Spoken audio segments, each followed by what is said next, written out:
CRDC, CAA, King of King, alula tellement ba client na ye, akana kozala proche na bango, pona kokubisa masolo, CPLAS na CPLAS, nenga mesana, boye suite ya modernisation, ya piste ya aéroport ya Luano na Lubumbashi, Fly CAA outi ko modifier programme ya vol na ye, kaka pona kotia pio, pe à l'aise ba client na ye. Désormais, horaire de vol les aboyés. Kinshasa Lubumbashi, vol 7 sur 7. Veut dire, semaine mobimba du lundi au dimanche. À partir de 7h45, Ngingo, ça la vol na yo na nenga professionnel qui toko. Et bongo Kinshasa Goma, 5 jours et semaine sur 7. À partir de 15h30. Kinshasa Mbujimai, 6 jours sur 7 la semaine. À partir de 8h40. Ah, Fly CAA, Banamboka Batali gauche, Batali droite, yo na yo. Et Siliteo. Kinshasa Kananga, 9h15. Kinshasa Gemena, 9h15. Kinshasa Mbandaka, 14h15. Kinshasa Kindu, 8h juste. Pe Kinshasa Kisangani, 9h juste. Bon, si Mbappé Boebake depuis 1992, 32 ans le lobo koka de service à peuple, c'est à l'indisa régularité, ponctualité, sécurité, bakisa confort. Pour la bavol nyoso totangi, boko zoyango na bavion na ya mpifo. Airbus A320, pe Airbus A330. Nzambe ya bilengi, Kongo mobimbe bandima yo. Bisengo ya Fly CAA, nkembo na nkembo leader. Info Lingala ya mercredi 12 juin 2024 yango e bandi mbote na biyo nyonso bolula kolanda basango na bisoto fongoli yango na ngamba présidence pona kotesa bino ndenge chef de l'état Félix Antoine Tshisekedi Tshilombo azalaki honoré pona implication na ye na processus ya transition na Tchad na tina wana nde yambaki ministre ya intégration régionale mwana mboka Didier Manzenga oyo ayaki kopesa ye rapport ya processus. Enfin, la souka la séance plénière marathon gouvernement ya première ministre Judith Suminwa et Zui Kitus Yakobanda Mossa la suite na approbation ya programme na ye kuna na Assemblée nationale na Tongo ya mercredi 12 juin Nathalie Kaila hérité mapinde midomi bende longwanza. En conséquence, l'Assemblée nationale approuve le programme du gouvernement 2024-2028 du gouvernement Suminwa. Ngonga ekokakate ekoki Paris gagné pour Madame Judith Suminwa. Gouvernement Suminwa et feu vert dans l'Assemblée nationale na 2h du matin. Programme ya gouvernement et qui a approuvé la majorité absolue, soit 397 votants. Oyo bandimi favorable na 405 honorables députés au Bazala qui wana Bosimba qui est premier ministre. Madame Judith Suminwa a sollicité qui 30 minutes pour répondre à la préoccupation élu à peuple consécutif na présentation à programme d'action à gouvernement na réplique na chef ya gouvernement a remercié qui va représenter un peuple pour la contribution au basalaki et permettre à enrichir l'action gouvernementale. Judith Suminwa a convaincre la plénière na ba réponse claire pilier par pilier na ba préoccupation à moko ba soulevaki na ba député et comité ngo kaka ya remise et reprise pour gouvernement Suminwa et banda balamo comme la action. Tozonga la programme ya gouvernement Suminwa pour na kota lisabino ke ezali programme quinquennal ya 92,9 milliards de dollars américains oyo ekokende de 2024 à 2028 ndenge Nathalie Kaila Kapenda atalisi. Honorable président de l'Assemblée nationale.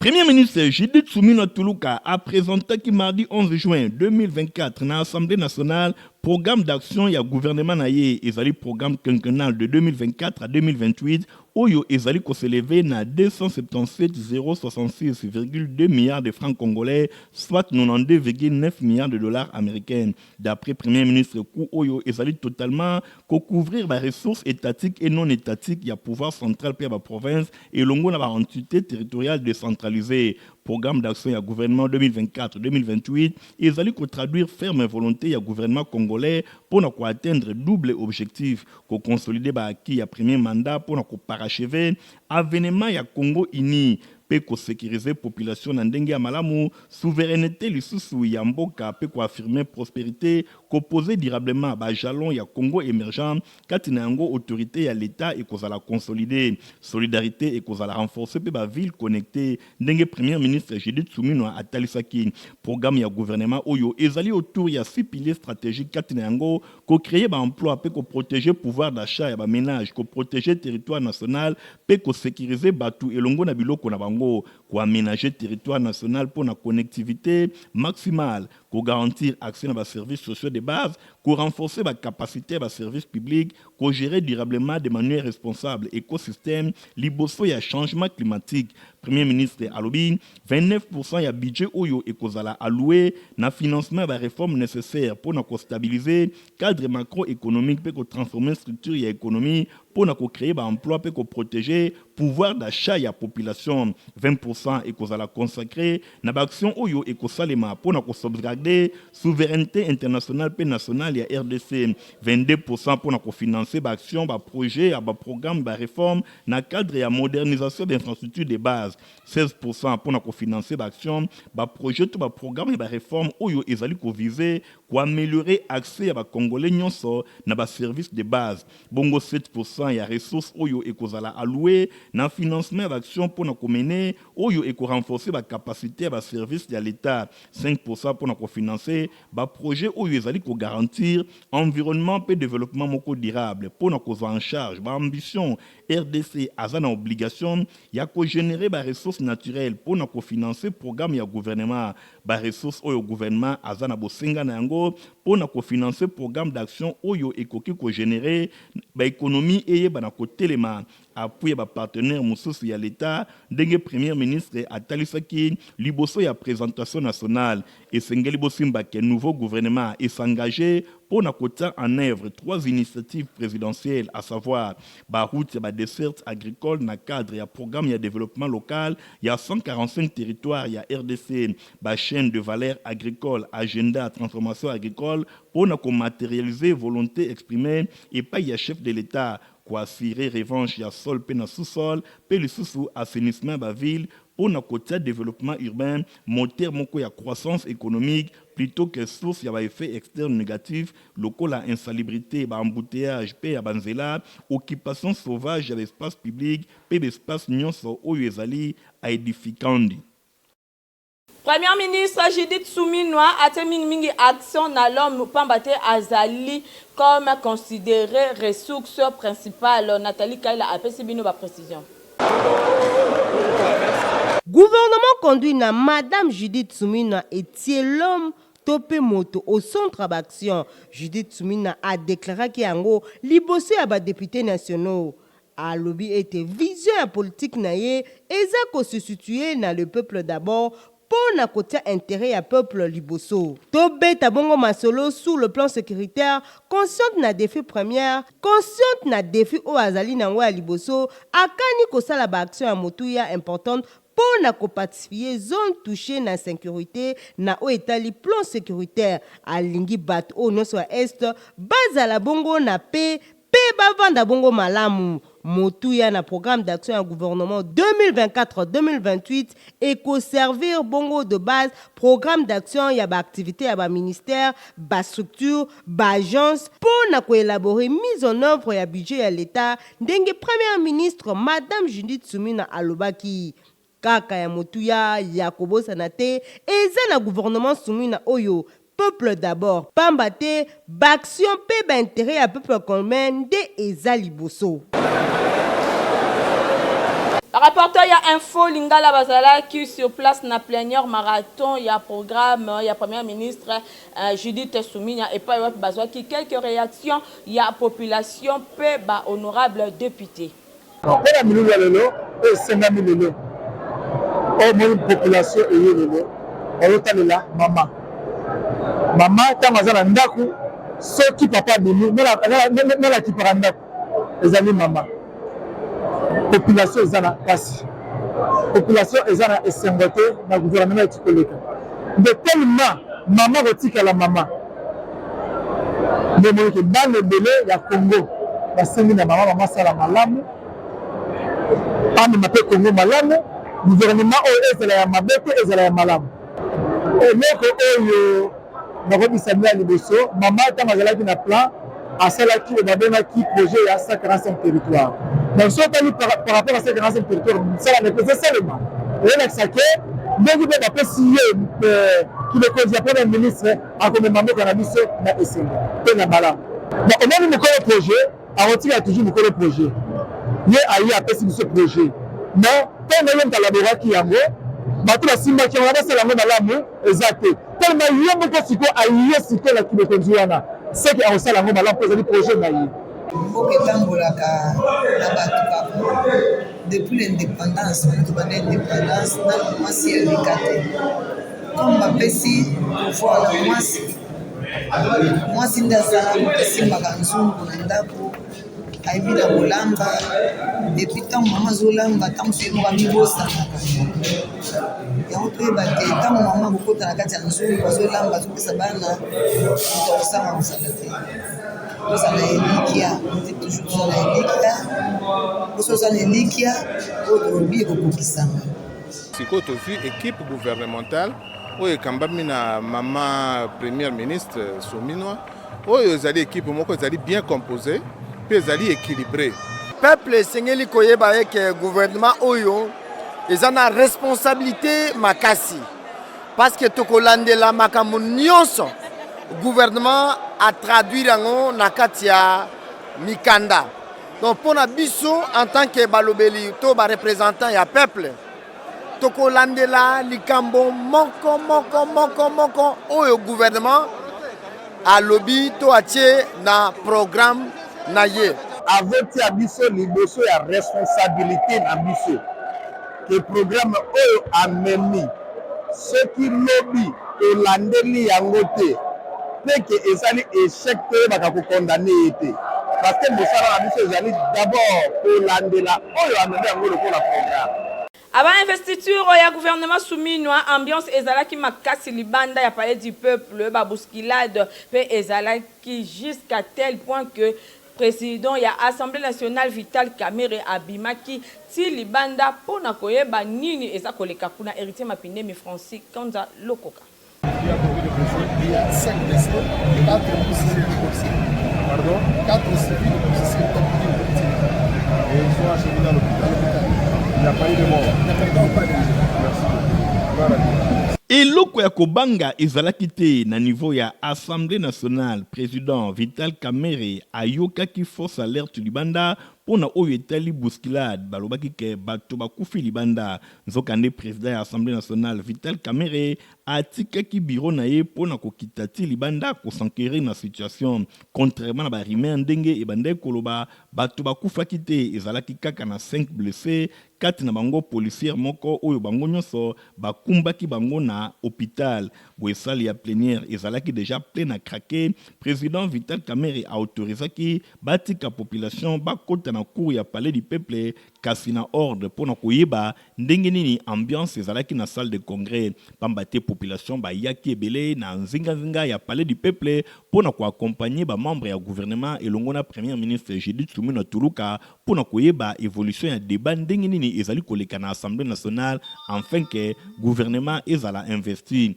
Population bayaki vraiment ebele, ambiance ezalaki de taille, mon côté alingaki azanga koyeba eloko nini ezali koleka wana. Honorable président et Assemblée nationale Vital Kamerhe tango ataki kimia pe apesaki d'injonction directement azongaki na bureau na ye pe ordre ezongaki na yango.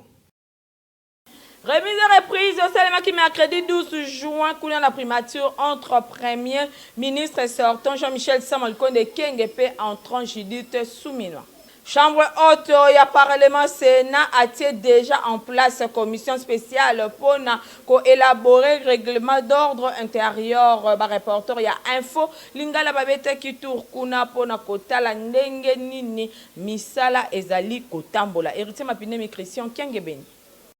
Na niveau ya chambre haute ya parlement, Sénat, nabokambeme ya président ya bureau d'âge, Pascal Kindwelo, bataki commission moko spéciale en place pour élaborer règlement d'ordre intérieur ya Sénat. Natina wana, commission et bandit déjà mosala, nabokambeme ya honorable sénateur Christophe Lutundula, apala pene apala, bango wana bazali déjà kosala misala na bango epesameli bango kosala misala na délai moko ya muke pamba te président Pascal Kindwelo azali kotenir misala esalema na ndenge ya malamu pe na lombango bureau provisoire to bureau d'âge etika esika na bureau définitif oyo ekozala élu na tina wana na passage ya ba reporter ya Info Lingala journal ya Peuple bamoni ndenge nini musala ezali kotambola ba séance marathon ekozala vraiment organisé ndenge honorable sénatrice Nefertiti Ngudianza a expliqué. Oyo bandeko na biso esengeli na bango basimba ezali que lelo bauti kotia touti ko voter bureau oyo ekokamba commission oyo ezali kosala règlement intérieur ya Sénat mikolo ezali mukie o bapesaki biso mais elongo na président tozui mokano biso ba membre nyonso ya commission to sala na lombango to bando sala banda 10h ti 19h nayebi ke eza facilité mais tozali na posa eke makambo esala ekende noki po musala ezali ebele population bazali kozela misala na biso na oyo etali baposa na bango. Na couloir en cinéma bosimba na complexe scolaire Mama Pemba école ya fondation Nerambungu bafongolaka o momesa no semaine na bango na ba prière ya kafu erite mapine miladi lando.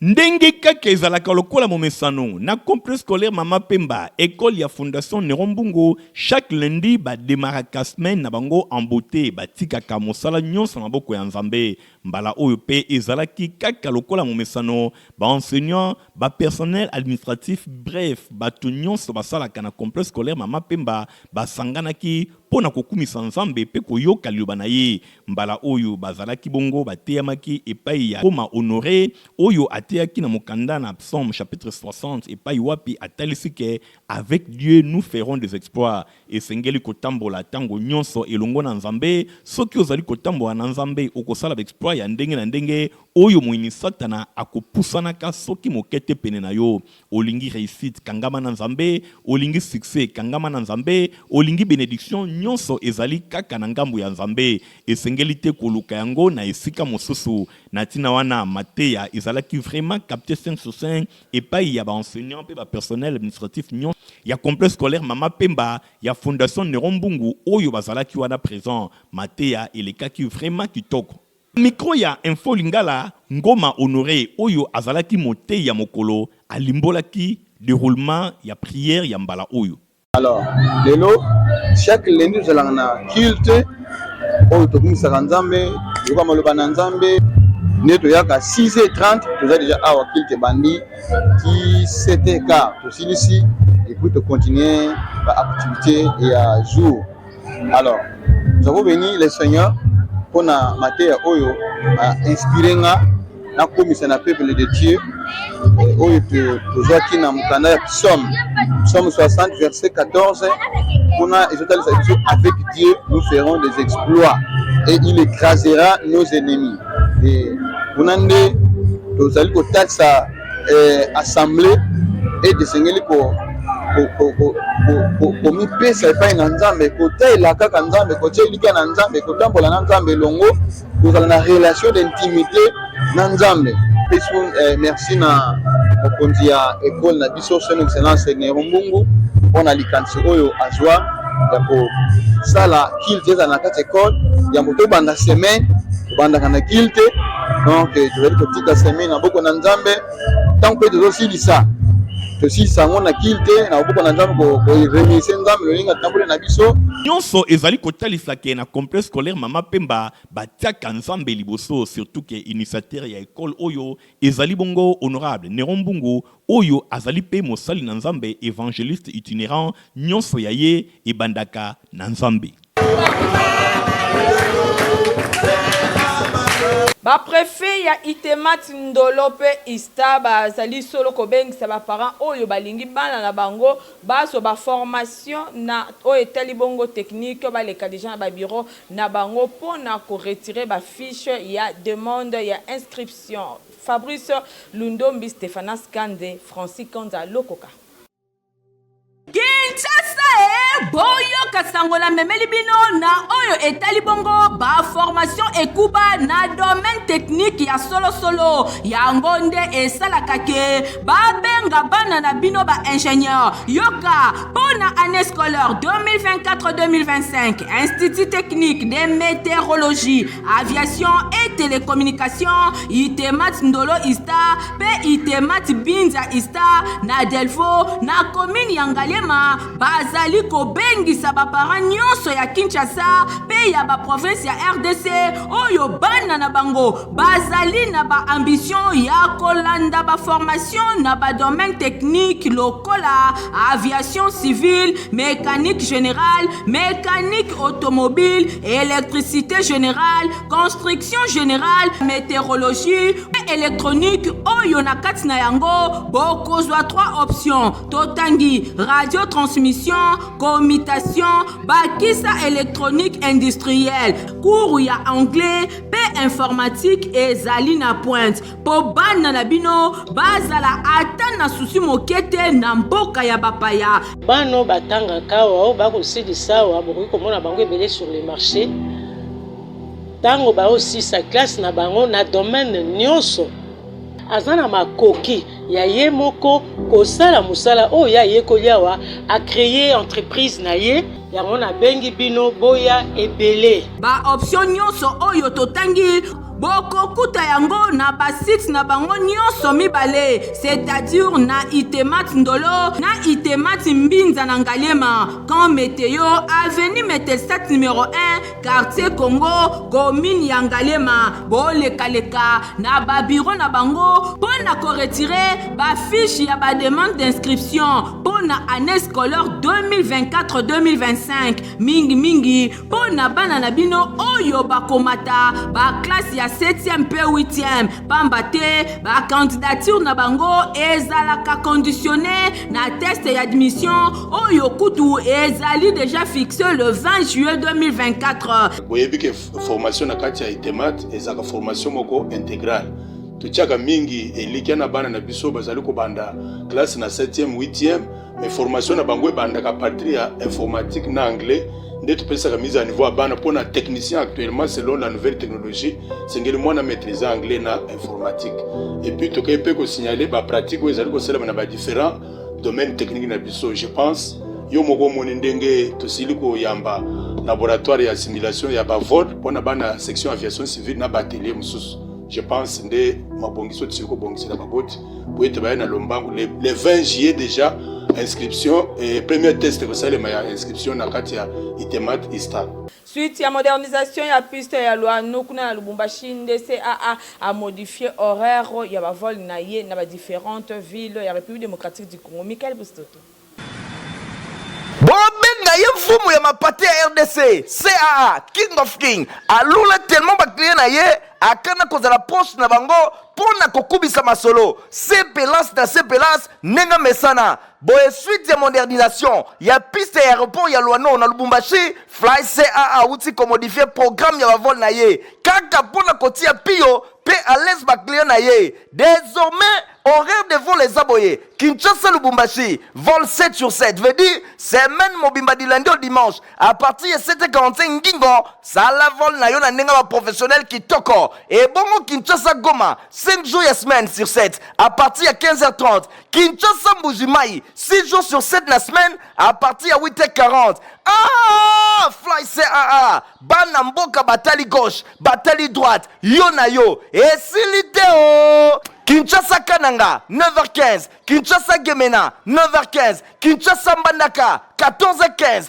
Kinshasa Kindu 8h juste pe Kinshasa Kisangani 9h juste Bossi Mbappé Boebake depuis 1992 32 ans le lobo de service à peuple c'est à lundi sa régularité ponctualité sécurité bakisa confort pour ne pas venir sur Totangi, Boko Zoyango na bavion na ye Ampifo, Airbus A320, P Airbus A330, Nzambe ya Bilengi, Congo Mobimesi Bandimayo,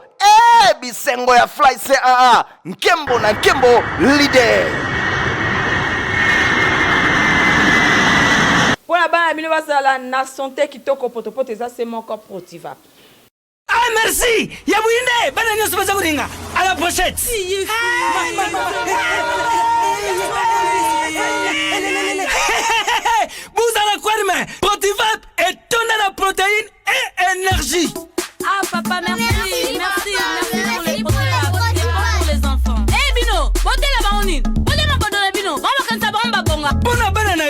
rukuna bana oyo fo lesaka bango poto protivap eza bapotapota te. Allez, kamata, bon appétit. Bana nyeso bayaka protivap. Ah, sisi kulia ya bango protivap babandi badansi na bango ya babebe pro tala bari yango chata kitoko ntoto makasi tukana mbimbi oyo tukana mbimbi makusa malembe tokomi kopusa na suka ya basango la biso Héritier Mapindemi asaleli bino info météo.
Écologique moko a bola na lecture nango. Libota Kanasan elongona église Ereb bazana mawa ya koyebisa na bandeko pe bayebani elongona église Corps du Christ liwa ya patriarche Edo Kanasan oyo azalaki bongo responsable ya église Ereb ye akufaki depuis mikolo eleki. Programme ya matanga ezali boye vendredi 14 juin 2024 veillée mortuaire ekozala organisé na salle polyvalente Alliance franco-congolaise oyo ezwami na commune ya Lemba référence entrée sous-région. Samedi 15 juin 2024 na ngonga ya 8h30 levée du corps ekosalema na morgue ya Mabanga na Yolo kuna na commune ya Kalamu boye direction Ereb na avenue Dima numéro 21 commune ya Makala na direction Kimwenza croisement ya avenue Dima Kimwenza na ngonga ya 9h30 début ya ba programme ekosalema na église Ereb na 11h30 levée ya corps ekosalema pour na cimetière ya Nsele Bambu na ngonga ya 16h de bain de consolation ekosalema na église Ereb tika été communiqué oyo ekomela bato nyonso bayebaki patriarche Edo Kanansao.